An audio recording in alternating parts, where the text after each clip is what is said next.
келер замат саясий көз караш менен камалган азаматтарга мунапыс жарыяласа болот эле. Ошого эрки жетиш керек эле. Кандай дейсиңер? Келер замат саясий кылмышкерлик эмес, уурлук эмес, коррупция эмес, башка эмес, саясий өңүттөн камалгандарга, мисалы ошол эле мен өткөндө айттым, азыр да айтайын, Өмүрбек Текебаевди кыргыз жаран эмес, сырттан келген бирөө эле көрсөтмө берип койсо барып камап атпайбы? А биздин өзүбүздүн Кыргызстанда бул менин уюмду уурдап алган ушул, кече барып союп, сатып жиберген ушул деп колунан кармап келсек кой берип атпайбы?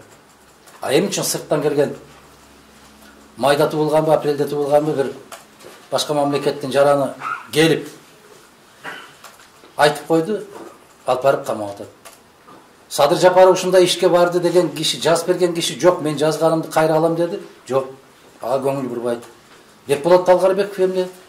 Ушул сыяктуулар көп го. Эгер мына жагын таза болуп, чындап, мен элдин ишенимине ээ болдум дагы, нукура элдик бийлик болот, мындан ары карай соттор адилеттүүлүк менен мамиле чечет, маселе чечет деген киши болсо, Ноорузга карата мунапыс жарыялаш керек эле. Мен чын айтайын, ушундайды күткөм. Андан кийин иликтей бергиле. Кандай дейсиздер? Мына башкесерлерди, киши өлтүргөндөрдү, каракчылардын баарын түбөлүктүү өмүр бою түрмөгө отургандарды чыгарып жиберди го. А эмне ошол мен ата аталган жигиттер алардан коркунучтуураак.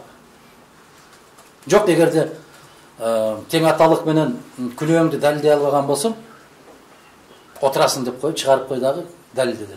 Тең салмактуулукту сакта.